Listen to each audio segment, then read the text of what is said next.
North Korea and Iran expected to dominate much of U.S. President Donald Trump's speeches at this week's gathering of world leaders at the UN.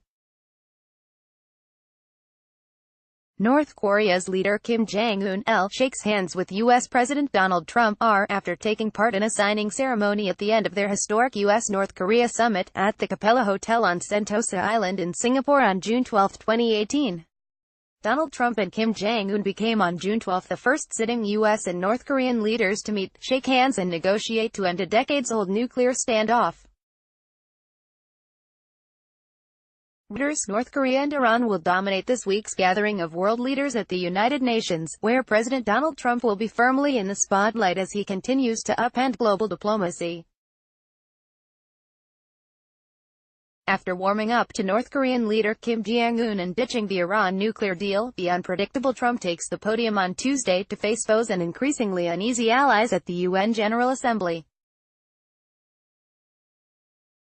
On Wednesday, he will for the first time chair a Security Council meeting on non-proliferation and weapons of mass destruction that will focus heavily on Iran, likely triggering a clash with other big powers. It will be the most watched Security Council meeting ever, U.S. Ambassador Nikki Haley said of Trump's first time wielding the gavel.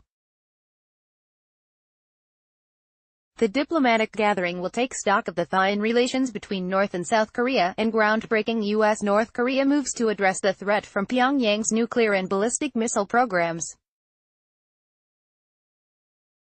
Last year, world leaders shuddered as Trump threatened to totally destroy North Korea and belittled Kim as Rocket Man on a suicide mission. An exchange of insults ensued, with Kim calling out the mentally deranged U.S. dotard U-turn.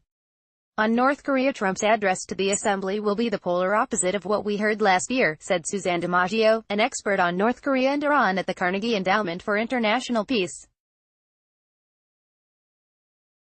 The president will tout his face-to-face with Kim as a major diplomatic win, but he should think twice if he plans to repeat his claim that North Korea is no longer a nuclear threat, she said. Despite the Trump-Kim landmark summit in Singapore in June, there has been little concrete progress on denuclearization.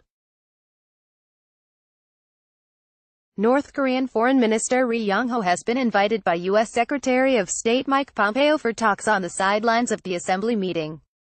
Ri is scheduled to deliver his address on September 29. During key meetings, South Korean President Moon Jae-in will encourage Trump to press on with the rapprochement, but the U.S. president is likely to get a different message from Japanese Prime Minister Shinzo Abe, who has taken a tough stance on maintaining sanctions pressure on Pyongyang.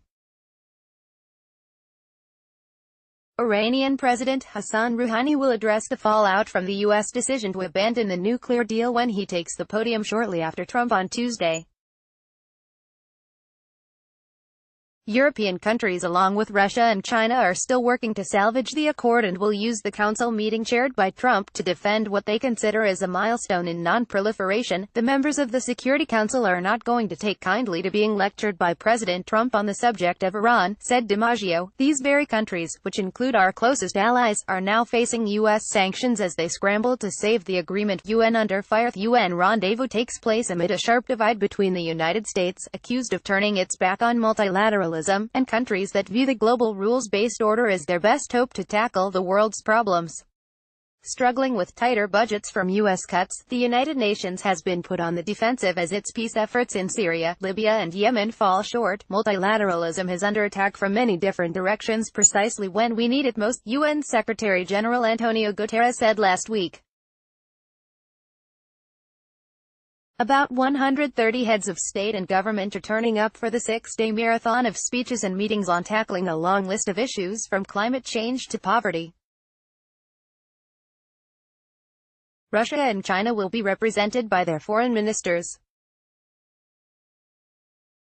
Among those making their debut on the world stage will be Ethiopia's Prime Minister Abiy Ahmed, who has signed a historic peace deal with Eritrea, Zimbabwe's Emmerson Mnangagwa and Cuban President Miguel Diaz-Canel. Source: AFP.